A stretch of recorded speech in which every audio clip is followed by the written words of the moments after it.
ಒಂದು ಎಕ್ಸಾಂಪಲ್ ನಿಂದಾನೇ ಶುರು ಮಾಡ್ತೀನಿ. ಮೇ ಬಿ ನಾನ್ ಹೇಳ್ಬೇಕು ಅಂದ್ಕೊಂಡಿರೋದು ಬೆಟರ್ ಆಗಿ ನಿಮ್ಮನ್ನ ತಲುಪಬಹುದು ಅಂತ.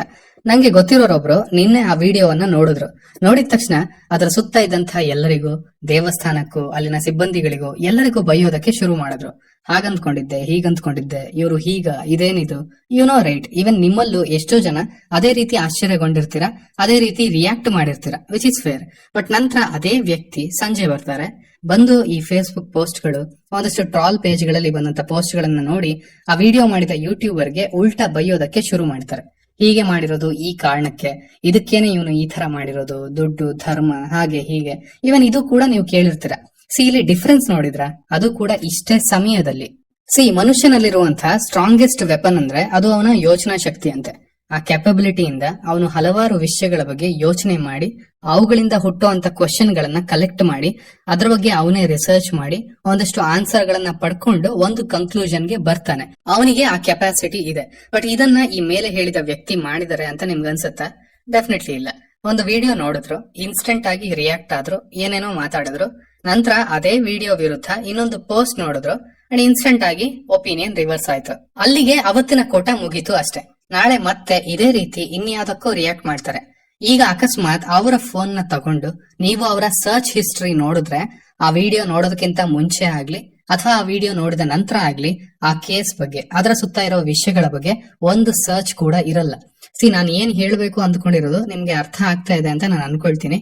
ಆರ್ ಲೆಟ್ಸ್ ಸೇ ನಾನು ನಿಮ್ಗೇನೆ ಆ ಕ್ವಶನ್ ನ ಇಡ್ತೀನಿ. ವಿಡಿಯೋ ನೋಡಿದ ನಂತರ ಎಷ್ಟು ಜನ ಅದಕ್ಕೆ ಸಂಬಂಧಪಟ್ಟಿರುವಂತ ಆರ್ಟಿಕಲ್ ಗಳನ್ನ ಚೆಕ್ ಮಾಡಿದೀರಾ, ಅದರ ರಿಲೇಟೆಡ್ ಇನ್ಫಾರ್ಮೇಶನ್ ನ ಹುಡುಕಿದೀರಾ? ಆರ್ ಲೆಟ್ಸ್ ಸೇ ಆ ವಿಡಿಯೋದಲ್ಲಿ ಎಂಡೋಮೆಂಟ್ ಆಕ್ಟ್ ಅಂತ ಮೆನ್ಷನ್ ಮಾಡ್ತಾರೆ, ಅದರ ಬಗ್ಗೆ ಎಷ್ಟು ಜನ ಸರ್ಚ್ ಮಾಡಿ ತಿಳ್ಕೊಂಡಿದ್ದೀರಾ? ಆರ್ ಅಟ್ಲೀಸ್ಟ್ ಅವರೇ ಪೋಸ್ಟ್ ಮಾಡಿರುವಂತ ಪ್ಯಾರಾಗ್ರಾಫ್ ನ ಓದಿದೀರಾ? ನಾನು ಕ್ವಶನ್ ಕೇಳ್ತಾ ಇರೋದು ಅಂತಲ್ಲ, ನಾನು ಇದೇ ಕ್ವಶನ್ ನ ನಿಮಗ್ ನೀವೇ ಕೇಳ್ಕೊಳ್ಳಿ ಅಂತ ಹೇಳ್ತಾ ಇರೋದು. ನನ್ನ ಭಾವನೆ ಅವ್ರ ನನ್ನ ಇಂಟೆನ್ಷನ್ ಏನು ಇಲ್ಲಿ ಅಂದ್ರೆ, ಒಂದು ವಿಷಯ ನಿಮ್ಮನ್ನ ತಲುಪಿದೆ ಅಂದ್ರೆ, ಅದಕ್ಕೆ ರಿಯಾಕ್ಟ್ ಮಾಡಬೇಕು ಅಂತ ನಿಮ್ಗೆ ಅನಿಸ್ತಿದೆ ಅಂದ್ರೆ, ಅಷ್ಟು ನಿಮ್ಮ ಅಟೆನ್ಷನ್ ಅದು ತಗೊಂಡಿದೆ ಅಂದ್ರೆ, ಅದಕ್ಕೆ ನೀವು ಇನ್ನ ಒಂಚೂರು ಸಮಯ ಕೊಟ್ಟು ನಿಮ್ಮ ಕಡೆಯಿಂದ ಒಂದಷ್ಟು ಎಫರ್ಟ್ ಹಾಕಿ ತಿಳ್ಕೊಳ್ಳಿ ಅನ್ನೋದು. ಒಂದು ಮಾಬ್ ಮೆಂಟಾಲಿಟಿಗೆ ಬೀಳಬೇಡಿ ಅನ್ನೋದು.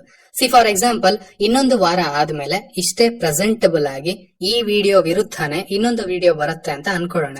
ಯಾಕೆ ಹೀಗೆ ಮಾಡ್ತಿರೋದು ಅಂತ ಹೇಳಿ, ಆವಾಗ ಇಲ್ಲಿ ಕೂತಿರೋರೆಲ್ಲ ಅಲ್ಲಿಗೆ ಹಾಗೇನೆ ಶಿಫ್ಟ್ ಆಗಿ ಹೋಗ್ತಾರೆ.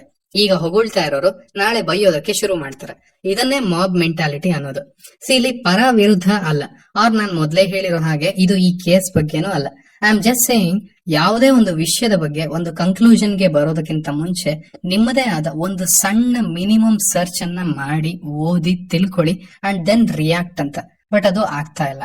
ಒಂದು ವಿಡಿಯೋ ನೋಡಿದ್ದೀರಾ, ಅವ್ರ ಒಂದು ನ್ಯೂಸ್ ಅನ್ನ ಕೇಳಿದೀರಾ, ಅದ್ರಲ್ಲಿ ನಿಮ್ಗೆ ಹೊಸ್ತು ಅನ್ಸೋ, ಗೊತ್ತಿಲ್ಲದೆ ಇರುವಂತ 4 ವಿಷಯಗಳಿರ್ತವೆ, 4 ಪದಗಳಿರ್ತವೆ, ಅವುಗಳನ್ನ ತಗೊಳ್ಳಿ ಅಂಡ್ ಅವುಗಳ ಬಗ್ಗೆ ನೀವೇ ಸರ್ಚ್ ಮಾಡಿ ತಿಳ್ಕೊಳ್ಳಿ ಅಷ್ಟೇ. ಆ ಮಿನಿಮಮ್ ಸರ್ಚ್ ಅನ್ನು ಮಾಡೋರು ತುಂಬಾ ಕಮ್ಮಿ ಆಗಿದ್ದಾರೆ. Same goes for the other side also. ಈಗ ಈ ವಿಡಿಯೋ ವಿರುದ್ಧ ಒಂದಷ್ಟು ಪೋಸ್ಟ್ ಗಳನ್ನ ನೋಡಿರ್ತೀರ, ಅಲ್ಲಿ ಒಂದಷ್ಟು ರೀಸನ್ಸ್ ನ ಕೊಟ್ಟಿರ್ತಾರೆ. ಸೊ ಅಲ್ಲೂ ಅಷ್ಟೇನೆ ಕ್ರಾಸ್ ಚೆಕ್ ಮಾಡಿ ಒಂದು 30 ನಿಮಿಷ ಅದಕ್ಕೆ ಇನ್ವೆಸ್ಟ್ ಮಾಡಿ and then react. But this is not happening. ನಮ್ಮ ಯೋಚನಾ ಶಕ್ತಿಗೆ, ನಮ್ಮ ಅಂಡರ್ಸ್ಟ್ಯಾಂಡಿಂಗ್ ಕೆಪಾಬಿಲಿಟಿಗೆ ನಾವು ವರ್ಕ್ ಕೊಡ್ತಾನೆ ಇಲ್ಲ. We just want to react ಅಷ್ಟೇ. ಅದು ಕೂಡ ಇನ್ಸ್ಟೆಂಟ್ ರಿಯಾಕ್ಷನ್. ಆಕ್ಚುಲಿ ಉಪೇಂದ್ರ ಅವರು ಹೇಳ್ತಾ ಇರ್ತಾರೆ ಸತ್ತ ಪ್ರಜೆಗಳು ಅಂತ. ಬಟ್ ಪರ್ಸನಲಿ ನಾನ್ ಬಿಲೀವ್ ಮಾಡೋದೇನಂದ್ರೆ, ಆ ಸತ್ತ ಪ್ರಜೆಗಳು ಕಂಪ್ಯಾರಿಟಿವ್ಲಿ ಬೆಟರ್. ಯಾಕಂದ್ರೆ ಅವರು ಏನೇನಕ್ಕೂ ತಲೆ ಕೆಡಿಸ್ಕೊಳ್ಳೋದಿಲ್ಲ. They just don't care about anything. ಅವರಿಂದ ಲಾಭ ಇಲ್ಲದೆ ಇರಬಹುದು ಡೆಫಿನೆಟ್ಲಿ, ಬಟ್ ನಷ್ಟ ಇಲ್ಲ, ಆರ್ಸೆ ಕಮ್ಮಿ ಇರುತ್ತೆ. ಬಟ್ ಈ part time are instant triggered ಇನ್ಸಾನ್ಸ್ ಇರ್ತಾರೆ ಗೊತ್ತಾ, ಅವರಿಂದ ತುಂಬಾ ನಷ್ಟ ಇದೆ ಆಗತ್ತೆ ಸೊಸೈಟಿಗೆ. ಬಿಕಾಸ್ ಅವರೇ ಏನನ್ನು ತಿಳ್ಕೊಳ್ಳೋದಕ್ಕೆ ಇಷ್ಟ ಪಡಲ್ಲ ಅಂಡ್ ಅವರ ಬಿಲೀಫ್ ಸಿಸ್ಟಮ್, ಅವರ ನಂಬಿಕೆಗಳು ಹಿಂಗೆ ಚಿಟಿಕೆ ಹೊಡೆಯೋ ಅಷ್ಟರಲ್ಲಿ ಚೇಂಜ್ ಆಗುತ್ತೆ. And that's very dangerous. So at least ನಮ್ಮ ಜನರೇಷನ್ ಆ ಒಂದು ಮಾಬ್ ಮೆಂಟಾಲಿಟಿಗೆ ಬೀಳೋದು ಬೇಡ, ಆ ಒಂದು ಬ್ಲೈಂಡ್ ಬಿಲೀಫ್ಗೆ ಬೀಳೋದು ಬೇಡ. ಯಾರನ್ನು ರಾತ್ರಿ ದೇವ್ರು ಮಾಡೋದು, ಮತ್ತೆ ಅವರನ್ನೇ ಇನ್ನೊಂದು ದಿನ ದೆವ್ವ ಮಾಡೋದು, ಅಂಡ್ ದೆನ್ ಈಗ ಸಪೋರ್ಟ್ ಮಾಡೋದು, ಅಂಡ್ ದೆನ್ ಅದನ್ನೇ ಅಪೋಸ್ ಮಾಡೋದು, ಅದು ಆಗೋದು ಬೇಡ ಅಂತ ಅಷ್ಟೇ. ಸೋಷಿಯಲ್ ಮೀಡಿಯಾ ಆಗ್ಲಿ ಅವ್ರ ನ್ಯೂಸ್ ಚಾನೆಲ್ಸ್ ಆಗ್ಲಿ, ಅವರು ಬೇರೆ ಲೀಗಲ್ಲೇ ಇದಾರೆ ಇಂಥದ್ರಲ್ಲಿ ಅಲ್ವಾ. So let's just unlearn. React ಮಾಡಬೇಕು, ಅದು ಮನುಷ್ಯರ ಗುಣ, ದಟ್ಸ್ ವೆರಿ ಇಂಪಾರ್ಟೆಂಟ್. ಬಟ್ ಅದರ ಜೊತೆಗೆ ಜಸ್ಟ್ ಒಂದು ಮಿನಿಮಮ್ ಸರ್ಚ್, ಒಂದು ಮಿನಿಮಮ್ ಎಫರ್ಟ್, ಅದು ಬಹುಮುಖ್ಯ ಅನ್ನೋದು ನನ್ನ ಅಭಿಪ್ರಾಯ. ಅಂಡ್ ಅಗೇನ್ ಮತ್ತದೇ ಕ್ವಶನ್ಗೆ ನಾನು ಹೋಗ್ತೀನಿ ಇಲ್ಲಿ. ಎಷ್ಟು ಜನ ಏನನ್ನ ಸರ್ಚ್ ಮಾಡಿದ್ರಿ, ಏನನ್ನ ತಿಳ್ಕೊಳ್ಬೇಕು ಅಂತ ಪ್ರಯತ್ನ ಪಟ್ರಿ ಅಂತ? ಆ ಉತ್ತರಗಳು ನಿಮ್ಮ ಹತ್ರನೇ ಇರ್ಲಿ. I am really happy that ಈ ಮೀಡಿಯಂಗೆ ಇಷ್ಟು ಅಟೆನ್ಷನ್ ಸಿಕ್ಕಿದೆ, ಇಷ್ಟು ಡಿಸ್ಕಷನ್ಗಳು ಆಗ್ತಾ ಇದೆ ಅಂತ. ಬಟ್ ಅದರ ಜೊತೆಗೆ ನನಗೆ ಹೆದರಿಕೆನೂ ಇದೆ, ಮುಂದಿನ ದಿನಗಳಲ್ಲಿ ಇದು ಉಲ್ಟಾ ಆಗೋ ಸಾಧ್ಯತೆಗಳಿರುತ್ತೆ ಅಂತಾನು. ಸೊ ಅಟ್ಲೀಸ್ಟ್ ನಮ್ಮ ಜನರೇಷನ್ ಅಥವಾ ಈ ಎಜುಕೇಟೆಡ್ ಯೂತ್ಸ್ ಅಂತ ನಮ್ಮನ್ನ ನಾವ್ ಏನ್ ಕರ್ಕೊಳ್ತೀವಿ, ಅಟ್ಲೀಸ್ಟ್ ನಾವು ರ್ಯಾಷನಲ್ ಆಗಿರೋಣ. ಪ್ರತಿ ವಿಷಯದ ಮೇಲೂ ಸಣ್ಣದಾಗಿ ಆದ್ರೂ ನಮ್ಮದೇ ಆದ ಪ್ರಶ್ನೆಗಳನ್ನ ಹಾಕೊಂಡು ಅದಕ್ಕೆ ನಮ್ಮದೇ ಆದ ಉತ್ತರಗಳನ್ನ ಕಂಡುಕೊಳ್ಳೋದಕ್ಕೆ ಪ್ರಯತ್ನ ಪಡೋಣ ಅಂತ ಹೇಳ್ತೀನಿ. ಅಂಡ್ ಇದನ್ನ ಹೇಳೋದು ನನ್ನ ಉದ್ದೇಶ ಆಗಿತ್ತು ಈ ವಿಡಿಯೋದಲ್ಲಿ, ಈ ಸಂದರ್ಭವನ್ನ ಯೂಸ್ ಮಾಡಿಕೊಂಡು. Be aware, B rational, B responsible and B A better citizen.